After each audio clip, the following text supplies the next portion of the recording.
Welcome to the Secrets of Success podcast. I'm your host, Dr. Ken Keis. Well, I just finished recording this episode with Myrna Young. Now, Myrna is a person who grew up in Guyana and then eventually went to Toronto as well as the U.S. And she's just recently written a book, Out of the Snares. Now, her story is quite compelling. I don't want to be a spoiler, so I'm not going to talk about her sort of what she overcame, but she says you always have a choice. So some of the things that we're going to cover in this show is, and especially if you listen to her story, is that if anybody has a reason or reasons to be a victim and to play the victim, it's Myrna, but she doesn't. And she challenges all of us not to do it. Now, as a reminder, one of the things she talks about in this show is that if we want to realize our potential, that we need to be clear and design our own life. So one of the things we do better at CRG, as well as just about anybody, is this ability to have tools and resources to help you to design your life, clarify your values, what your personal style is.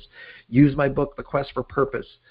Use what's your self-worth levels, what's your wellness levels, all these types of items to help you to realize your potential, because our purpose is to help others to live, lead, and work on purpose. So enjoy, have fun in our upcoming episode with Myrna Young, the author of Out of the Snares. Welcome to the Secrets of Success podcast. I'm your host, Dr. Ken Keis. Well, each week we want to reach out to unique, talented, quality individuals that can help your life. We talk about secrets of success is really around what are the things that help you get better? What are some insights? What are some pieces of wisdom that our guests can share with you? And today is no exception. We have Myrna Young, the author of Out of the Snares. She'll talk about it a little bit later on in the show, but what's in it. But Myrna's also a podcast host, Transform Your Mind, which has been catapulted to #1. So congratulations, Myrna, and welcome to the show. Well, thank you for inviting me, Dr. Ken. I am going to enjoy talking to you. I do believe that success leaves clues, so hopefully I can share some. Well, thank you for that, and thanks for having the energy that we've already had on our pre-discussion before we started doing the show. And so listeners, stay tuned, hang on. And so Myrna, just as I open most shows, we want to get to know a little bit about our guests and where they came from. So tell us a little bit about your journey. Where did you grow up, and your childhood a bit, and then we'll just go from there. All right. Well, I would love to. Well, my story is probably similar to a lot of people that achieve success. Most of them start with, on the bottom of the totem pole and climb their way up. And my story is similar. I was born in British Guyana, which is, in South America. We have a Caribbean culture. So we consider ourselves, a Caribbean island, but we're really South America. And, when I was born, it was a very poor country. Still is. It's a third world country. But, my mom and my grandmother were both domestic servants, and we didn't have much. But my dad taught me at a very early age because he was very smart. Got his, when I was born, he was in Teachers College, went on to get his PhD in London, in his early 30s. So he taught me the value of education, and I'm really submerging myself right now in the book, The Biology of Beliefs with Dr. Lipton, and I'm understanding that. Great book, by the way. Great yeah, book. I know. Yeah, I'm actually I love that biology of belief so much that I went and got a second book that we're talking now about, the same thing and getting a little deeper into it. But what I understand from Dr. Lipton is, genes give us 50%, and the second 50% comes from an environment and things like that. So now I can say that as a child, because I was the firstborn, I was marooned in love. So the environment that I grew up in kind of nullified the poverty thing. And, I was popular in school. My teachers liked me. Again, because I had good genes, I didn't have to study much. I was a B-plus student without even, making much effort. And then I got, some good breaks in life. Again, I think I'm highly favored. I see it still every day in my life, but, I got some good breaks. And one of the first good breaks is that I had a very wealthy godfather. He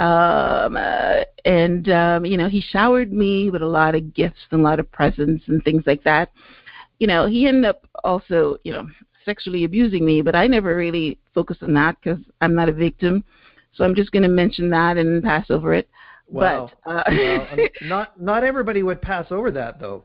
Yeah, well, I do. I talk about it. Was he in country or was he living elsewhere? He lived the same place. I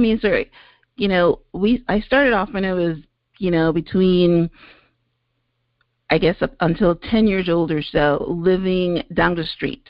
But I was at his house all the time because he has grandchildren, and and we would play together. And he would take me out on their outings, and he would give me jewelry and things like that. So I spent most of my time at his house. And then when my mom moved to Canada when I was 11, then we went to live in he also had a lot of houses. So we went and lived on his property. So I was right there. So where was this? Was this in the Toronto area or where was that? Oh, no, this is in Guyana. This is before I left Guyana. This was before I left Guyana. My mom left Guyana when I was 11 years old. She left me with my grandma. And then she sent for me and my my brother and my sister when I was 17. So at 17, I immigrated to Canada. So in my book, I talk about what that experience did to me psychologically, and how I transcended from that experience. Because, as a 13-year-old girl, I'm going to go a little deeper now. As a 13-year-old girl, I noticed I was different. Again, children that are sexually abused don't know whether it's right or wrong or what. It's just somebody that you love.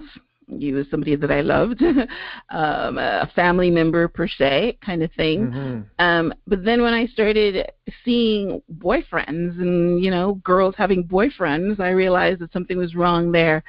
And it actually started my trajectory of being somebody different, of being a different person. So I put a lot of stock on, and then I wanted respect from boys, so I didn't sleep with them. And listen, I have never played it a victim. It's something that happened to me that I think that I benefited from in some way. So not many would say that, though. You've transformed, using your podcast title, you transformed that event to be that for you. Though you would never wish that on anybody else. Oh, of course not. Of course not. But being a coach, and this is what a conversation is all about. Being a coach, I will tell you a story that I heard, and I'm hoping that she's brave enough to come in my show. But I started coaching a young lady that was, I think, in her early 40s, and she had her PhD, right? And she told me the story of her mother having elephantitis disease, that elephant man disease where you have all the growths and stuff like that. And didn't want to sleep with her husband any longer, and gave her to her husband at 4 years old as the person that he should sleep with instead of the mom, And I know. And she endured that until she was about 15, and the mom died. And when the mom died, she ran away and lived on the streets until she was 21 years old. So that is a rough life. And when she was on the streets, she had to, prostitute herself. She stole, she lived on benches and things like that. And then At 21 years old, somebody, I think, Salvation Army or somebody took her in or whatever, and she went all the way to being a PhD, but couldn't really leave that story. You know what I mean? So because a story like that affects you for your entire life until you transform it, until you see, it's just like anything. A lot of people have had a lot of bad things happen to them. And if you look at the bad things all the time and you just play with the bad things, then you never transform. And the only way that you can transform is if you see the lesson in it and if you see, the purpose of it. Like, they say God gives you a test so that you can have a testimony. So, in my book, Out of the Snares, I talk about out of the snares of poverty, out of the snares of sexual abuse. And, people can have out of the snares of addiction. People can have out of the snares of rape. I wasn't raped. So it was a little different experience. It was somebody taking advantage of my innocence, right, and using their wealth. Right? It happens all the time. Pedophiles. I can spot them in a minute now because I've been through that. You know what I mean? People that, lure your kids because they're giving them stuff and things like that, right? Pedophiles, right? There's a lot of people that, that prey on the weak and the innocent and things like that. And you just got to be aware of it, right? So, I consider that, having a wealthy godfather who gave me everything I wanted, one of my breaks, even though it came with that attachment, right? Well, it got you out of the country, got you into a new trajectory, didn't it? Yeah. So, and then when I got to Toronto at 17 years old, first of all, I should say that before I even left Guyana, my teacher sent me to get this good job because I told her I was a good student. People liked me, and I finished school at 16 because I was smart, and I was just going to hang on until I was 18. And I went one day to my teacher, and I said, should I leave school or go get a job? She says, okay, take this piece of paper and go to this guy, and he's going to give you a job. So right off the bat, I started off an excellent job at the Ministry of Health, in the accountant department paying doctors with no experience or whatever. Then I went to Canada, and it continued that, favor life. 2 months after I got to Toronto, I got a good job at a bank. Again, no experience. And then I decided to go to college, and Canada is a country that, if you work for a little bit, then they have something that's called similar to where we have unemployment insurance here, but there they put it to where it's sending you to college for like 2 years or something. So I went to college. And since I'm based in Vancouver, Canada, oh, nice. I would be familiar with that. That's right, Myrna. So I did not know that. Wow. Well, there we go. Awesome. Now you do, right? So well, I'm Canadian too. I'm still Canadian. Of course. Yes. So I mean, but we're all people, right? So people listening to this show are from all around the world. So there could be RESPs or social insurance or some of those things that help people to kind of go forward for sure. Hello and welcome to samgood.com. We offer innovative solutions for the lawn care and vehicle washing industry for both customers and providers. We welcome you to review the information on our site so you can learn how we operate and how you can benefit. We're not just another lawn care or vehicle washing business. We're transforming the industry by directly connecting customers with qualified providers. Now, hold on to your seat for a minute because what I'm about to say will probably shock you and hopefully pique your interest. Listen very carefully. The first 1,000 customers to receive 20 ordered jobs, meaning lawn care yard cuts, vehicle washings, or both, they will receive what we call CRAF, a Customer Relief Appreciation Fund, which is $10,000 paid out to beneficiaries of a customer if they pass away. Now, the customer still receives the funding even if we never do another job for them again after the initial 20. We offer this as an added benefit to show our appreciation to our valued customers. But wait, there's more. If a beneficiary of that customer were to pass away, that customer would receive the $10,000 or more. We say more because after we've done 20 jobs for the customer, $100 is added to the $10,000 for each additional job performed. So, every time a customer wants work done by us, we add $100 to their fund. We are the only company around that's rewarding customers on this level for just trying out our services. And our ideas of how to reward customers are only going to get better as we grow. Our valued customers will always remain our top priority. Thank you, and we look forward to having you as a customer or provider. Right. So yeah, I got my education. I graduated, with a degree in computer science, and I decided to go to, sell computers because I understood that that's where you made the most money.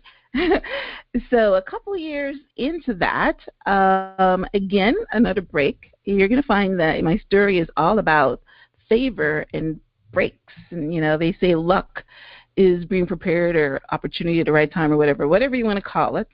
So I was given a free ticket to a Tony Robbins seminar.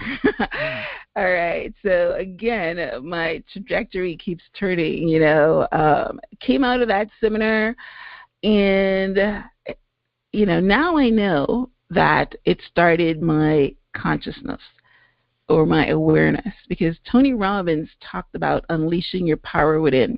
Mm-hmm. And I came out of that seminar a changed woman and immediately went about starting my own business.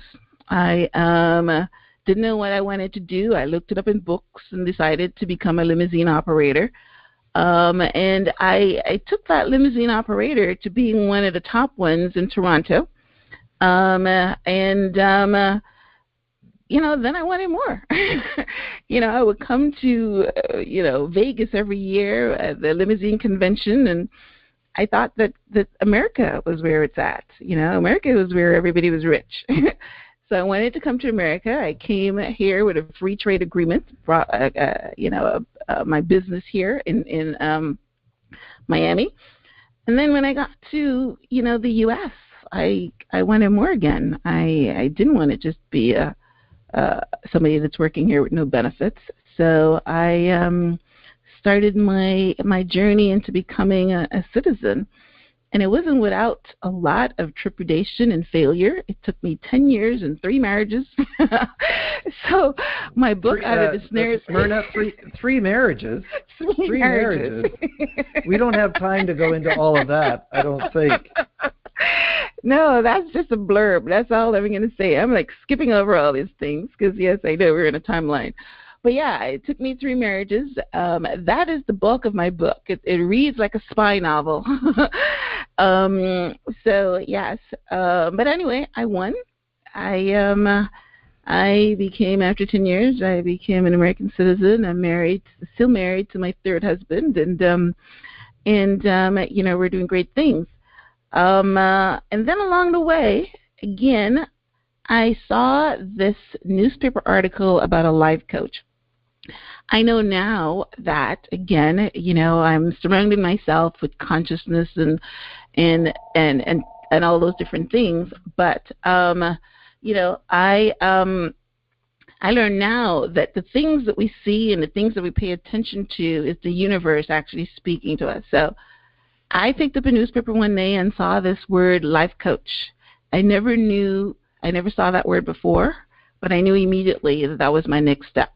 So I went to University of Miami and got my certification. We're going to skip right along now because, after that I started my coaching practice. Now, did you still have the limousine business at this time? No. Right, yes. I'm going a little bit fast. So after I got to Miami, and about a year into the limousine business, I was really scared. Miami is people rent limousines to go around town at night and go to strip clubs and that kind of thing. In Toronto, I had a big wedding business. Made a lot of money from weddings. In Miami, hardly anybody used limousines for weddings. They used limousines for party or whatever. And I had this vision of somebody chopping me up and throwing me in all those lakes and rivers in Miami. So I got out of limousine business pretty fast after that. You know, when I became able to work, then I started, you know, working. So yeah, I worked for about 10 years or so before I became a life coach, and then as a life coach, I was invited, just like you're inviting me now, to go on to have an interview. And the Hype Media Global, which operates WGJY 99.1 in Atlanta, that's one of their stations. They have quite a few of them. They offered me a coaching program. And so that is where I spend most of my time now. I'm also a realtor. And that's what I do. Hang on. You slipped that in there. And, okay, I'm a life coach, but I'm a realtor. Like where'd that come from? Is that just an interest that you have, that you like real estate? You like helping people? The interesting thing about it, you know, and I was just telling my daughter this a couple of days ago, that I'm always a person that has a backup plan. I mean, anything that I do, I always have, people call it extra strategies, people call it whatever they want. But when I came to Miami with my real estate, with my limousine service back, I came in the year 2000. That's how long I've been here. I realized it was going to take me some time to grow my limousine business. I wasn't stupid. And as the only job that I can get without a green card was a realtor. So I've had my real estate license. Yeah, I have, because it's like a self-employment thing, whatever it was. I mean, I didn't need any papers to do it. So I became a realtor, and I was doing real estate in conjunction to, you know, growing my limousine business and advertising and getting clients and all that.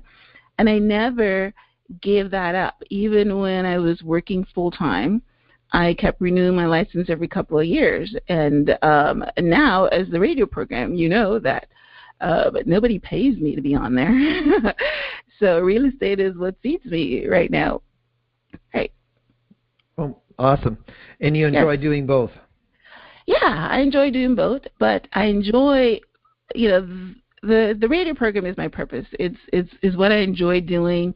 I spend 90% of my time on it, and the other 10% of my time as a realtor. So, yeah, it takes a lot of my time. I have a husband that is able to, you know, pick up some slack as far as financially and things like that. And yeah, so you know, I plan to become one of the big names in podcasting. I mean, I've got a vision.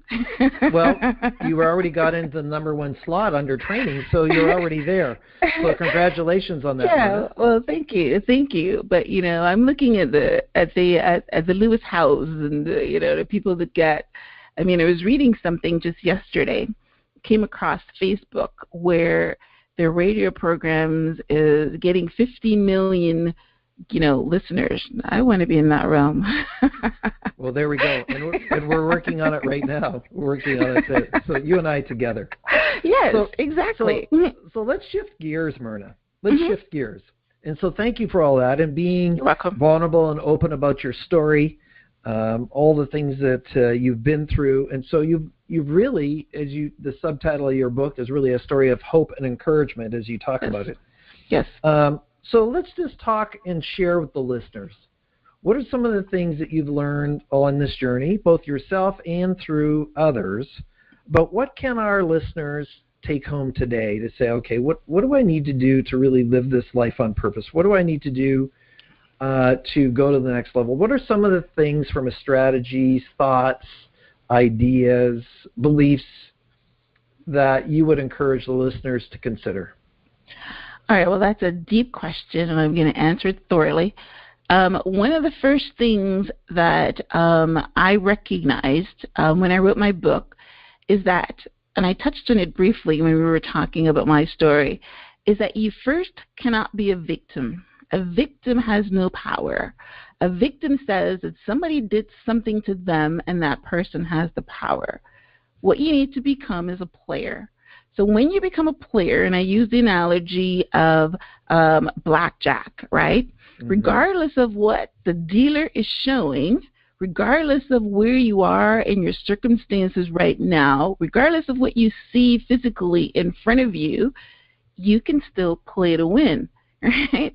And we all know, I mean, if you're a blackjack player, that the dealer could be showing a 10, and you know that odds are that he's got another 10 or another high card under him, because that's what the odds are, and you're showing like a 6 and a 2 or something, right? But, you know, you can still win because he can bust, right? And you can get like 4 or 5 cards and still not over 21. So that is basically one of my first analogies, and my first, and that was before I even got into transforming your mind or anything like that. I just knew that I wasn't going to be a victim, right? I'm not going to carry my story to my grave that somebody did something to me. No, I look for the lessons. I look for the positives and what I gained from that situation instead of what somebody took from me. Right. And that transforms into, like I mentioned to you, I had to marry 3 times to get, you know, it goes into relationships as well. You know, some people hate their spouses because they cheated on them or they did something to them or whatever, and they take that hate to their grave, right? No, you forgive, right? And when you forgive, then you know, are able to transform yourself, because they say hate is like drinking poison expecting the other person to die or something like that. You know what I mean? So, yeah. And even I listened to a podcast this morning with Dr. Dwayne Dwyer. Dr. Dwayne Dwyer talks about how, you know, he hated his father until he was in his mid-30s or something, because his father walked away and left his mother with 3 boys, and he grew up in a foster care system and whatever. And he went to his grave one day to pee on it because he hated him so much. And even though he was a doctor, he was still, you know, couldn't go anywhere because he was stuck. And the minute he forgave his father, his whole world turned around. Because, you know, once you forgive, then you are able to experience a source, right? Because you're blocking it. So that's, you know, that's my first thing. And now I am, I'm into meditation, and I'm into energy, and I'm into vibration, and I'm into, you know, vision, and, you know, designing your life, and, you know, being the co-creator in your world, and not just let things happen in your life. I mean, I just told you that I want to become the top podcaster, right? I'm not going to sit back and not do anything. I mean, I can, you know, I can go on Facebook and spend $100,000 a month. I can probably get that. You know what I mean? Or I can create it. You know, I can create it through vibration. Right? No, I don't really know how to do it yet, but I'm working on it. Well, it's part of, I mean, the attraction process works. And so if a person is a jerk, then why would we be surprised that nobody likes you or likes that person? The other thing, I just wanted to back up for a second. You were talking about relationships and forgiveness. There was some research that I have in my last book that talked about that divorced women have a very high rate of early death and illness because of bitterness. Yes. And so it's just part of that letting go. I didn't make the research. That's just what's there. What you're saying is, you know what, is we, regardless of, we're not condoning the act. We're not saying that what they did was okay. We're just letting their effect and continued power over it, we're just releasing that so that we now are in charge of it versus continuing to give that person sort of power over our life, correct? Hello and welcome to samgood.com. We offer innovative solutions for the lawn care and vehicle washing industry for both customers and providers. We welcome you to review the information on our site so you could learn how we operate and how you can benefit. We're not just another lawn care or vehicle washing business. We're transforming the industry by directly connecting customers with qualified providers. Now, hold on to your seat for a minute, because what I'm about to say will probably shock you and hopefully pique your interest. Listen very carefully. The first 1,000 customers to receive 20 ordered jobs, meaning lawn care yard cuts, vehicle washings, or both, they will receive what we call CRAF, a Customer Relief Appreciation Fund, which is $10,000 paid out to beneficiaries of a customer if they pass away. Now, the customer still receives the funding even if we never do another job for them again after the initial 20. We offer this as an added benefit to show our appreciation to our valued customers. But wait, there's more. If a beneficiary of that customer were to pass away, that customer would receive the $10,000 or more. We say more because after we've done 20 jobs for the customer, $100 is added to the $10,000 for each additional job performed. So, every time a customer wants work done by us, we add $100 to their fund. We are the only company around that's rewarding customers on this level for just trying out our services. And our ideas of how to reward customers are only going to get better as we grow. Our valued customers will always remain our top priority. Thank you, and we look forward to having you as a customer or provider. Well, yeah, I agree with that totally. But the thing is that, again, I have a different view of it. You go into a relationship and you go in with the hopes that, you love each other till death. But, men, we're talking, women and men here, and the statistics show that maybe men are more predisposed to cheating or something like that. So when you find out and you're hurt and you feel betrayed and you feel that abandoned and you feel all those bad things, you can feel them, but then you can say, well, hey, you know what? God took this person out of my life to make room for somebody better. It's all a mindset. You know what I mean? If you sit around thinking that was your last chance and you're never going to find happiness or whatever, you just spin it around and you say that, you know what? And I hear it everywhere that, God can't move somebody better in if that person is there, and I feel free. I also agree that, you go into a relationship and you love the person and you can fall out of love with them. And who's to say that somebody needs to stay with you because of commitment? If they don't love you, then that's why there's divorce. You move on. And there's somebody for everyone. But people, women, I'm not sure about men, I know but women, that feel the rejection and feel their self-esteem and their self-worth and all those things go along with that. And no, it has nothing to do with any of that. It, love and whatever it is, it's, I don't know, but betrayal is people are always going to be doing something to you. And one of the other things that's possible, Myrna, we have colleagues who work with couples where that has been part of it. And they actually work and coach with those couples, and many of them get back together. Yeah. And because they go back and they say, well, okay, what were some of the reasons that contributed to this behavior that was going on? And said, okay, so they own their behavior. It's not saying that it was okay, but they then work on it and said, listen, I still love you, but this was some a mess up that this person had as part of that. So then you went and you were talking about, thanks, Myrna, for that. You were talking about vision and designing your life. Yes. What were some of the other steps that you were recommending to listeners here to take to really, your podcast show is Transform Your Mind, and I encourage everybody that's listening to this one that they would go and listen to your shows. Thank you. How do I do that?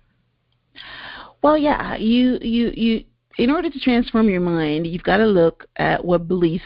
And as you're not a coach, right, Dr. Ken? Yes, I am. You are? Okay. All right.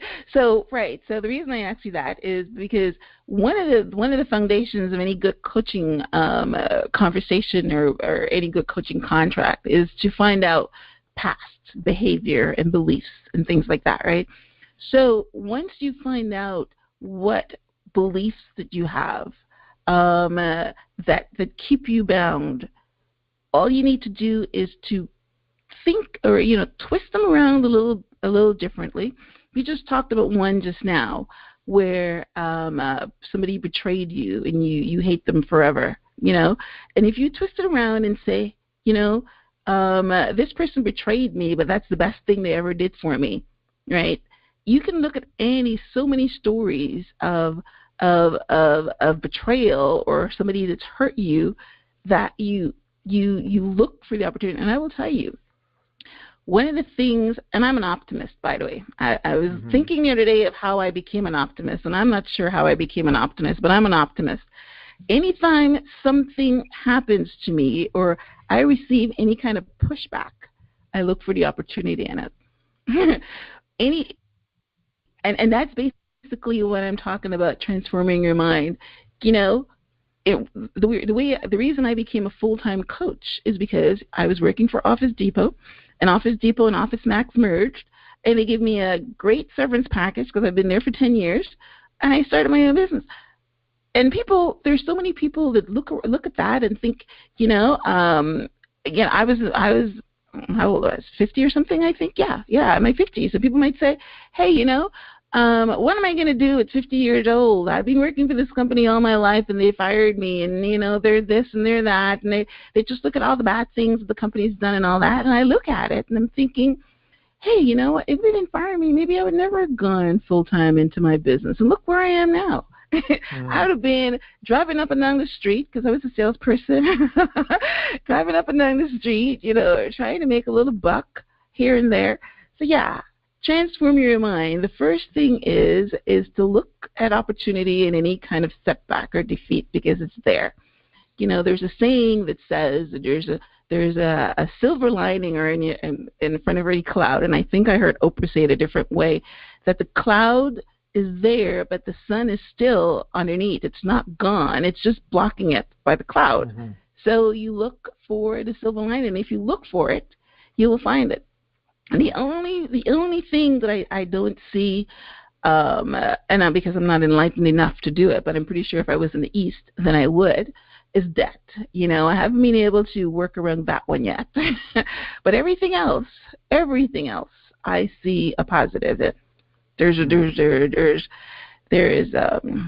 Yes. Well, there are certain people that teach that leverage debt, the right leverage debt, is good for you. If it's personal debt, then not so much. So that would be Robert Kiyosaki's space that he owns and understands and teaches on. I want to back up a second, and I'm not sure if you're familiar with the book Learned Optimism by Dr. Martin Seligman. Basically, he teaches how our language and how we respond to events versus optimism and pessimism, and that optimistic individuals are far more successful, period, both on how they respond to success and also to failure. So you've heard this before, where you probably have coached, I don't know if you have or not, but coached individuals who discount their success. Oh, it was nothing, Myrna. Well, I can't even believe that I had 100,000 listeners. I don't know why they're doing that. And so all these things that come up. So that's just an affirmation that your optimism has contributed to the success path that you have there. And same thing for everybody listening, is that are you paying attention to your responses? What's coming out of your mouth? Are you looking at the opportunities? And basically, Martin's 25-year study was this, is that optimistic individuals contain the failure to that event. They don't own it personally. Yeah. They say, okay, I'm not going to project it into everywhere else in my life. Pessimistic individuals, they own the failure. They project it into the future, into all of other parts of their life, and then they're sort of defeated in all areas. It's true. It's very true. Let me support that for a minute. A couple of things on that. One is that, if you're a pessimist, right, and somebody, I don't know why I keep going back to relationships, but, I'm going with the flow. But let's say that somebody did something to you, and the next person that you're in a relationship with, you're going to take that baggage and you're going to think that person is going to be doing the same thing to you as well. Or you leave one job because you had a bad boss. So when you go to the next job, you're going to think, or you're going to look for that bad boss. And guess what? Whatever you look for, you will find. So that's one. And you're right. It's like a cancer, right? That just keeps spreading. But an optimistic person, on the other hand, will say, you know what? That was just what you just said. That is for that individual, and not everybody's like that. I see the opportunity. Maybe that was my push. And there's so many scenarios. One of the ones that I love is that an airplane does not ascend unless there's pressure. Pressure always creates opportunity. Whether it's, pressure because you got fired and you got to find another job, or pressure because of whatever the reason that somebody is giving you pressure. It always elevates you. So you look for the opportunity, and you will normally find it. And I have become an optimist because almost every time that I experience disappointment or any kind of failure, it's propelled me to the next step in my life. It's like how God works for me. Hey, you know what? I close this door, but I open another door, and that's basically how it works. So yeah, I mean, I was in Facebook because I have a group called Lifecoach on Facebook, and I just started doing this meditation that it's a monk, because I meditate every morning, and I've got some meditations in my library, and then when you go on YouTube is always pushing things based on what you look at, and I came across this monk. I don't remember his name, but he had this meditation where he was saying that look at the mountain, right, and then just imagine that you are the mountain. You know what I mean? And what he's saying is the mountain is unmovable. Right? It's there, it's majestic, and it's got snow, and it's got rain, and it's got all the things, but it stays firm. It's majestic. And I was on Facebook, and we were discussing that, and I was saying that if you bring the mountain inside of you, then regardless of what people do to you, then you can still stay strong and majestic. They can chip away at your outside, but they never can get on your inside. So.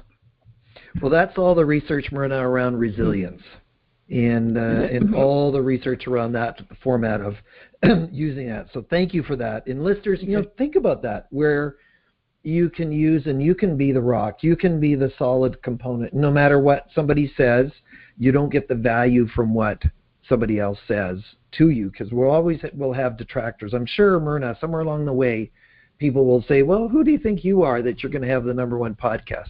So we don't necessarily listen to that audience per se. Well, we only have about 5 minutes left, Myrna, so a couple of things.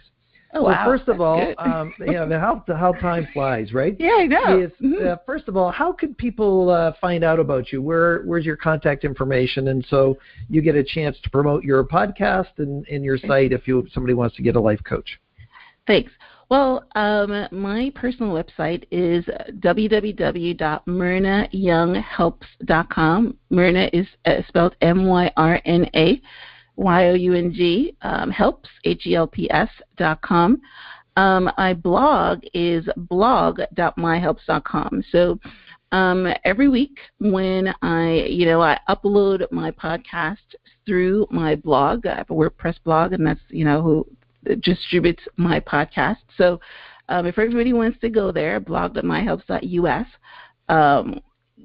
they'll be able to not only read the transcripts for my show, as well as link in to any of the podcast players. And the podcast is on iTunes, it's on Google Play, Stitcher, TuneIn, iHeartRadio, Spotify. It's on them all.